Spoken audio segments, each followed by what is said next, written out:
السلام علیکم ورحمۃ اللہ وبرکاتہ۔ بسم اللہ الرحمن الرحیم۔ الحمد للہ رب العالمین والصلاة والسلام علی رسولہ الکریم محمد وعلی آلہ واصحابہ اجمعین، اما بعد۔ اعوذ باللہ من الشیطان الرجیم، بسم اللہ الرحمن الرحیم۔ وما خلقت الجن والانس الا لیعبدون۔ وقال اللہ تبارک وتعالی وَلَقَدْ بَعَثْنَا فِي كُلِّ أُمَّةٍ رَسُولًا أَنِ اعْبُدُوا اللَّهَ وَاجْتَنِبُوا الطَّاغُوتَ۔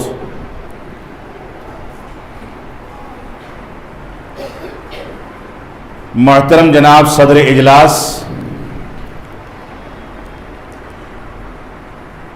گجرات کے اس علاقے کے ذمہ داران جماعت، اس مسجد کے ذمہ داران، اس علاقے کے احباب جماعت، خواتین ملت اسلامیہ، نوجوان ساتھیوں اور عزیز بچوں، جو موضوع مجھ کو دیا گیا ہے اس موضوع کی اہمیت اور اس کی عظمت کو صرف اس سے سمجھا جا سکتا ہے کہ اللہ رب العالمین نے ہم کو دنیا میں اسی مقصد کی تکمیل کے لیے پیدا فرمایا ہے۔ اللہ رب العالمین نے فرمایا وَمَا خَلَقْتُ الْجِنَّ وَالْإِنسَ إِلَّا لِيَعْبُدُونَ، کہ ہم نے انسانوں کو اور جناتوں کو اس وجہ سے پیدا کیا ہے کہ وہ میری عبادت کریں۔ بعض مفسرین کہتے ہیں إِلَّا لِيُوَحِّدُونَ، کہ صرف میری وحدانیت کا اقرار کریں، توحید کے تقاضوں کو سمجھیں، توحید کی تعریف اور اس کے سارے نکات کو سمجھیں، اور اس بات کو سمجھیں کہ اس دنیا کے اندر عقیدہ توحید کی تکمیل کے لیے اللہ رب العالمین نے کون کون سے وسائل اختیار کیے۔ انبیاء کرام کا پورا سلسلہ جو آ کر کے ہمارے نبی آخر الزمان جناب محمد الرسول اللہ صلی اللہ علیہ وسلم پر ختم ہوتا ہے۔ اللہ کے نبی صلی اللہ علیہ وسلم کو اللہ رب العالمین نے معجزات عطا فرمائے، آپ کے ہاتھ پر ایسے ایسے واقعات رونما ہوئے کہ انسانیت دنگ رہ گئی۔ اللہ کے نبی صلی اللہ علیہ وسلم کو قرآن مجید جیسی مقدس کتاب عطا کی گئی، آپ کے اشارے پر چاند کے 2 ٹکڑے کیے گئے، اور اللہ رب العالمین نے آپ کی عظمت و فضیلت کو بیان کرنے کے لیے ہر طرح کی مثالیں اس دنیا کے اندر چھوڑی۔ یہ سارے کے سارے جتن اور رب کائنات کے لیے ان ساری کی ساری چیزوں کو دنیا کے سامنے واضح کرنا، یہ در حقیقت انسانوں کے دنیا میں پیدائش کے مقصد کو سمجھانے کے لیے تھا۔ اللہ رب العالمین نے جس بھی قوم کو بھیجا اس دنیا میں،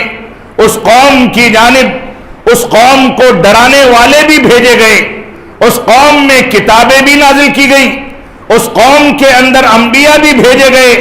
اور یہ سارا کا سارا سلسلہ توحید کی اس مشترک دعوت کو آگے بڑھانے کا سلسلہ تھا، جو مشترک دعوت سارے انبیاء کرام کی بعثت کا بنیادی مقصد تھا۔ انبیاء کرام کی اپنی شریعتیں رہی ہوں، اپنا طریقہ رہا ہو، عبادت کا اپنا ڈھنگ اور اپنا اسلوب رہا ہو، اپنے اپنے طریقے پر اللہ رب العالمین کے حکم کے مطابق ان لوگوں نے دنیا میں اپنی شریعتوں کی ترجمانی کی ہو،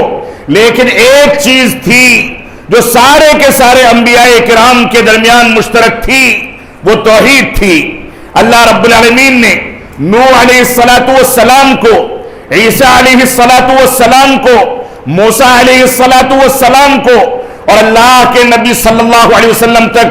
جتنے بھی انبیاء اس دنیا کے اندر مبعوث کیے گئے، سب کو اسی وجہ سے مبعوث کیا کہ وہ اس بات کی دعوت دیں کہ اللہ رب العالمین کے علاوہ کوئی معبود حقیقی نہیں ہے، اور صرف اللہ رب العالمین کی عبادت کی جانی چاہیے۔ یہی دنیا میں پیدائش کا مقصد ہے، جس کے بارے میں اللہ رب العالمین نے واضح کر دیا وما خلقت الجن والانس الا لیعبدون، کہ میں نے انسانوں کو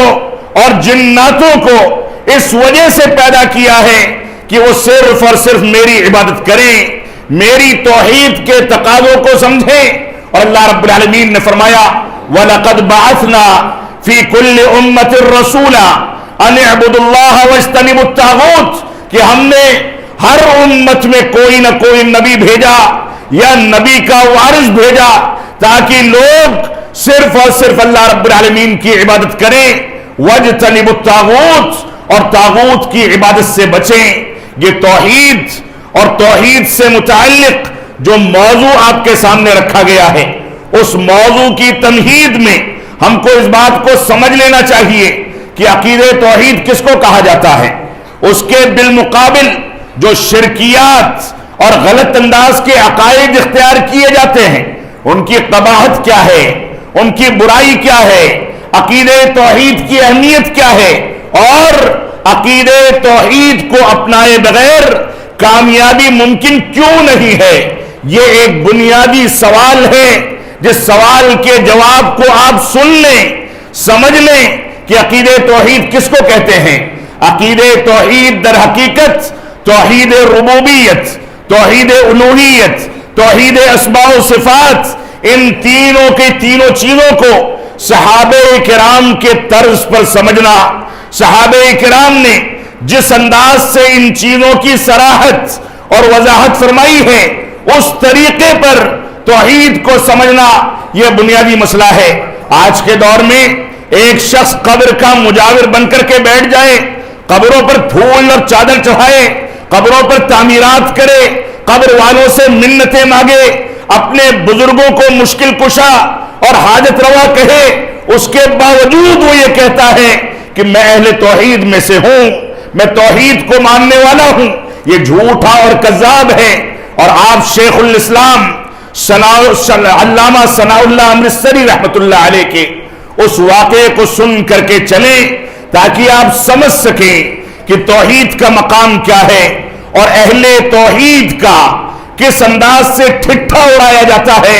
مذاق اڑایا جاتا ہے۔ میں نے اپنے والد گرامی رحمت اللہ علیہ سے اس واقعے کو ان کی تقریر کے اندر جا بجا سنا ہے۔ وہ فرماتے تھے کہ شیخ الاسلام علامہ ثناء اللہ امرتسری رحمت اللہ علیہ ایک مرتبہ اجمیر کی درگاہ پر تشریف لے جاتے ہیں۔ وہاں جب سجادہ نشینوں نے ان کو دیکھا اور ان سے کہا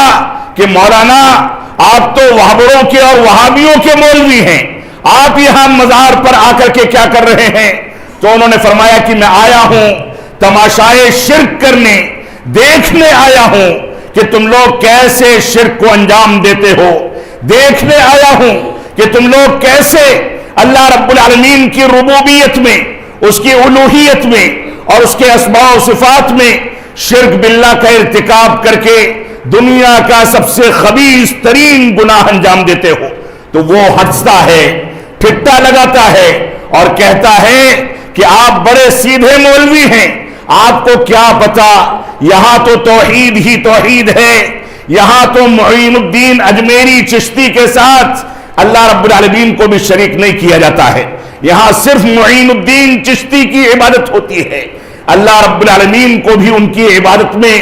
شریک کرنے کی گنجائش موجود نہیں ہے، یہاں تو توحید ہی توحید ہے۔ تو توحید کا خواب دیکھنے والے، توحید کا دعویٰ کرنے والے بہت سارے ایسے لوگ ہیں جن کو ہم میں سے بہت سارے سیدھے سادے نوجوان، اپنی جماعت کے نوجوان، ان کو اہل حدیث اور سلفی سمجھ کر کے اہل توحید میں، توحید کے دعات میں شامل کرتے ہیں، لیکن اگر باریک بینی سے کام لیا جائے تو اس فتنوں کے دور میں ایک کیمرہ اور ایک اسٹیج بنا کر کے بے شمار افراد ہیں جو بیٹھ کر کے دعوت و تبلیغ کا فریضہ انجام دے رہے ہیں، لیکن ان کو منہج سلف سے، توحید کی بنیادوں سے، توحید کی باریکیوں سے، توحید کی گہرائیوں سے کوئی بھی واقفیت نہیں۔ یہ کوئی سمجھداری نہیں ہے کہ آپ ایک آیت کریمہ پڑھیں، سورت کا نمبر، آیت کا نمبر بیان کر دیں، آپ کوئی حدیث پڑھیں، باب کا نمبر اور حدیث کا نمبر بیان کر دیں، اور منہج سلف سے واقف نہ ہو، صحابہ کرام کی طرز زندگی سے واقف نہ ہو، یہ آج کے دور کا ایک بہت بڑا المیہ ہے، جس المیہ نے ہم کو منہج صحابہ، منہج توحید اور منہج سلف سے دور لا کر کے دنیا کی چمک دمک میں گھومنے اور اسی میں پڑھ کر کے اپنے دین کو تباہ کرنے پر مجبور کر دیا ہے۔ ہماری ذمہ داری ہے کہ ہم توحید کے تقاضوں کو سمجھیں۔ تو توحید کہا جاتا ہے توحید ربوبیت، یعنی اللہ رب العالمین کو اس کے افعال میں تنہا جانا جائے۔ اللہ رب العالمین پیدا کرنے والا ہے، موت دینے والا ہے، روزی روٹی دینے والا ہے، بگڑی کو بنانے والا ہے، بیماری میں شفا یابی دینے والا ہے۔ اللہ رب العالمین دنیا کے سارے اعمال پر قادر ہے، سارے افعال پر قادر ہے۔ اس بات کا اعتقاد توحید ربوبیت کہلاتا ہے۔ ہم میں سے کوئی بیمار پڑ جائے، بیماری کا علاج کرنے کے لیے جائز وسائل کا اختیار کرنے کے بجائے وہ تعویذ گنڈا کرنے لگے، جا کر کے لوگوں کو مشکل کشا سمجھنے لگے، درگاہوں کا چکر لگانے لگے، تو گویا اس نے ربوبیت میں شرک کر دیا، جو اللہ رب العالمین کو برداشت نہیں ہے۔ اور توحید کی دوسری قسم ہے توحید الوہیت، یعنی اللہ رب العالمین کو اس کی عبادات میں تنہا مانا جائے، سجدہ صرف رب کائنات کی جانب کیا جائے، صرف اللہ رب العالمین کے لیے کیا جائے، رکوع صرف اللہ رب العالمین کے لیے کیا جائے، صرف اسی کے احکامات مانے جائیں۔ اس نے جیسے جس چیز کا طریقہ اپنے نبی کی زبانی ہمارے سامنے بیان فرما دیا، اس طریقے کو اپنایا جائے، عبادت کو ویسے ہی انجام دیا جائے جیسے رسول اکرم صلی اللہ علیہ وسلم نے انجام دینے کا طریقہ بتایا۔ یہ الوہیت ہے۔ اگر یہ پیشانی جھکے گی تو صرف خانہ کعبہ کی جانب جھکے گی،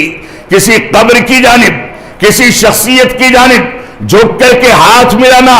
اس کے آگے جھک کر کے کھڑا رہنا، یہ ساری کی ساری چیزیں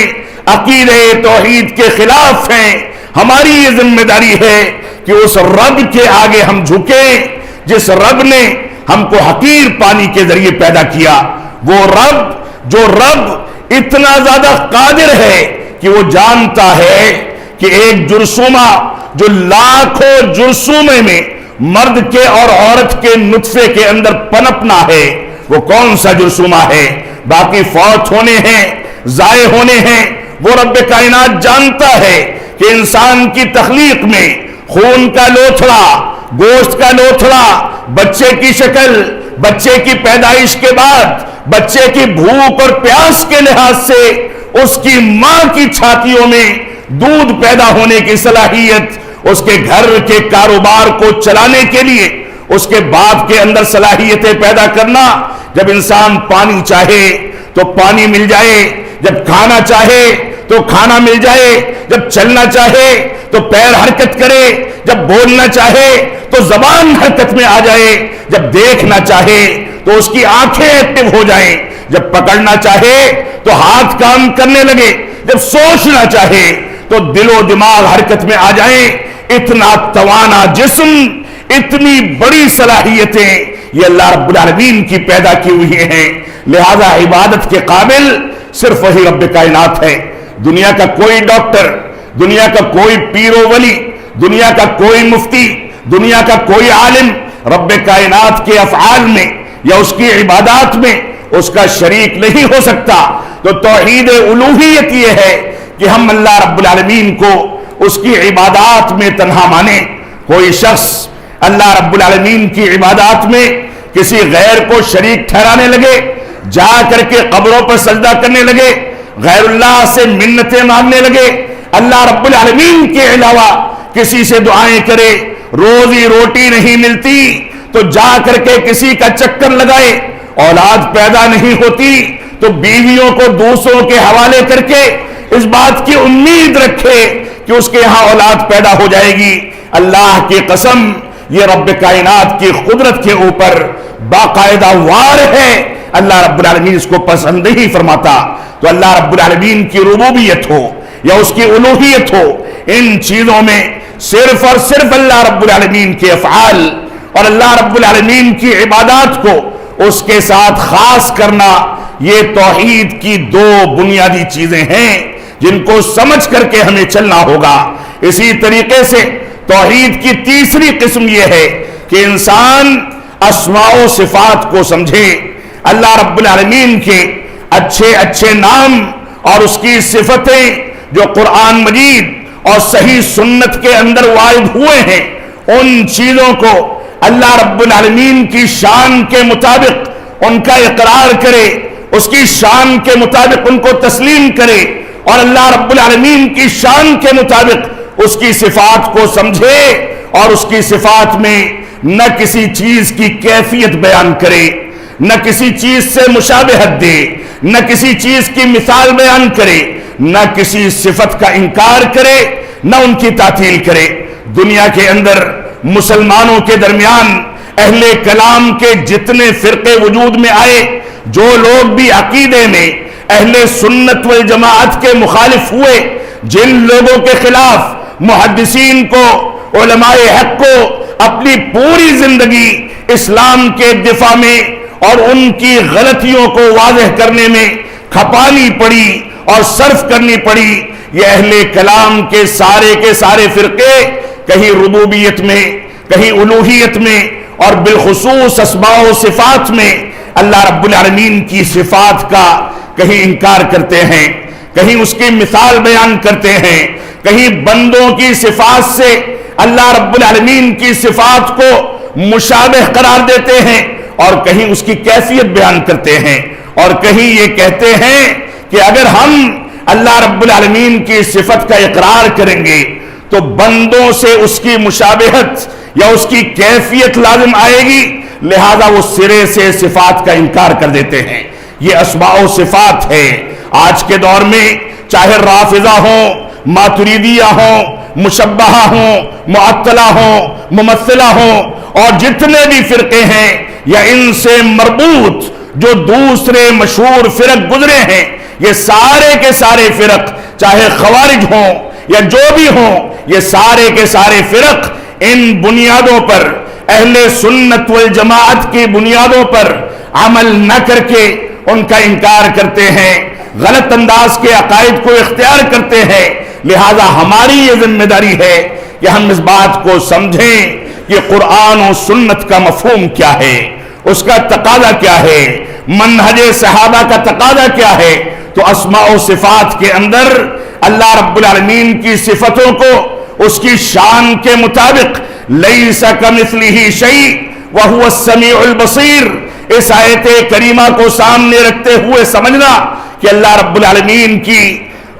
العالمین کے جیسا کوئی نہیں، اور وہ سننے والا ہے اور دیکھنے والا ہے۔ کون سا ایسا انسان ہے جو سنتا نہیں، دیکھتا نہیں؟ یہاں تک کہ جانور بھی سنتے اور دیکھتے ہیں، لیکن جہاں رب کائنات نے اس بات کا فرق رکھا ہے کہ عقل و شعور رکھنے والا انسان جس انداز سے دیکھتا اور سنتا ہے، ایک جانور اس طریقے سے نہ دیکھ سکتا ہے نہ سن سکتا ہے، ویسے ہی یہ انسان سن تو سکتا ہے، دیکھ تو سکتا ہے، لیکن رب کائنات کا سننا اور دیکھنا اس کی شان کے مطابق ہے۔ ہمارے سامنے 2 آدمی 3 آدمی ایک ساتھ اپنا مقدمہ رکھیں،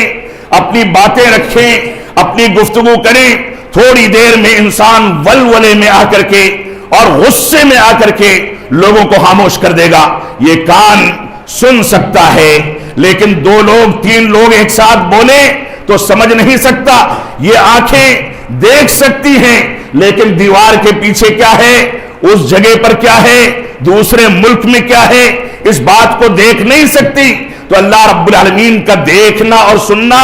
اس کی شان کے مطابق ہے۔ ایک وقت میں اللہ رب العالمین سے دعا کرنے والے کروڑوں اور کھربوں لوگ ہوتے ہیں جو بیٹھ کر کے رات کی تاریکی میں روتے ہیں، دن کے اجالے میں مانگتے ہیں۔ کوئی آہستہ دعا کرتا ہے، کوئی آواز کے ساتھ بولتا ہے، کوئی مائک میں دعا کرتا ہے اور اجتماعی شکل میں لاکھوں کروڑوں لوگ جمع ہو کر کے اللہ رب العالمین سے کی گئی دعاؤں کے آگے آمین کہتے ہیں اور اللہ رب العالمین سے اس کی قبولیت کی امید رکھتے ہیں. لیکن اللہ رب العالمین سب کی التجاؤں کو سنتا ہے، سب کی دعاؤں کو سنتا ہے. اللہ رب العالمین جانتا ہے کہ میرا کون سا بندہ کتنے اخلاص کے ساتھ مجھ کو پکارتا ہے، کون سی زبان میں پکارتا ہے، کس لہجے میں پکارتا ہے، کس انداز اور کیفیت میں پکارتا ہے. تو یہ رب کائنات کی شان ہے کہ وہ دیکھتا اور سنتا ہے، لیکن اس کے مانند کوئی چیز نہیں ہو سکتی. تو یہ توحید کی 3 قسمیں، بلکہ اس میں ایک قسم کا اضافہ کرتا چلوں، وہ توحید اطاعت ہے. توحید اطاعت یا توحید اتباع، یعنی انسان طریقہ اسی طریقے کو مانے، انسان منہج اسی منہج کو مانے جس چیز کا ثبوت رسول اکرم صلی اللہ علیہ وسلم سے ملتا ہے. آپ نے جس چیز کا حکم دے دیا اس چیز کو اپنا لیا جائے، جن چیزوں سے روک دیا ان چیزوں سے دوری اختیار کی جائے، جتنا کچھ بتا دیا اسی پر اکتفا کیا جائے. اس سے آگے بڑھ کر کے انسان اگر اپنی مرضی سے، اپنے بزرگوں کے فتووں سے، اپنے مفتیوں کے فتووں کے ذریعے دین میں نئی باتیں ایجاد کرے گا تو وہ چیز قابل قبول نہیں ہوگی. اور آپ کے سامنے وہ واقعہ ہونا چاہیے کہ اللہ کے نبی صلی اللہ علیہ وسلم کی غیر موجودگی میں جب 3 لوگ آپ کے گھر پر تشریف لائے، آپ کے معمولات زندگی پوچھے، تو اماں عائشہ صدیقہ رضی اللہ تعالیٰ نے فرمایا کہ آپ روزہ بھی رکھتے ہیں اور بغیر روزے کے بھی رہتے ہیں، رات میں تہجد کا اہتمام کرتے ہیں اور شادیاں بھی کرتے ہیں. ان تینوں نے کیا کہا کہ آپ کے تو اگلے پچھلے سارے گناہ معاف ہیں، لہذا ہم اس سے بڑھ کر کے عمل کریں گے. ایک نے کہا میں ہمیشہ روزے سے رہوں گا، دوسرے نے کہا میں رات بھر قیام اللیل کا اہتمام کروں گا، تیسرے نے کہا میں شادی بیاہ کو تیاگ دوں گا. جب عائشہ صدیقہ رضی اللہ تعالی عنہا نے اللہ کے نبی صلی اللہ علیہ وسلم کو اس سے باخبر اور مطلع کیا تو آپ نے مسجد نبوی میں ممبر لگوایا. ممبر لگوا کر کے آپ نے فرمایا کہ کچھ لوگوں نے ایسا ایسا کہا ہے اور جو میرے طریقے پر نہیں چلے گا فلیس منا، وہ مجھ میں سے نہیں ہے. میں روزہ بھی رکھتا ہوں، بغیر روزے کے بھی رہتا ہوں. وَأَتَزَوَّجُ النِّسَاءَ، میں عورتوں سے شادیاں بھی کرتا ہوں اور رات میں آرام بھی کرتا ہوں اور قیام اللیل کا اہتمام بھی کرتا ہوں. یہ طریقہ اعتدال کا طریقہ، متوسط طریقہ، درمیانہ طریقہ یہ اللہ کے نبی صلی اللہ علیہ وسلم کا تھا. ایک انسان رات بھر جاگے، دن بھر کاروبار سے غافل رہ کر کے نیند پوری کرے، یہ اسلام میں مطلوب نہیں ہے. آپ قیام اللیل کا اہتمام کریں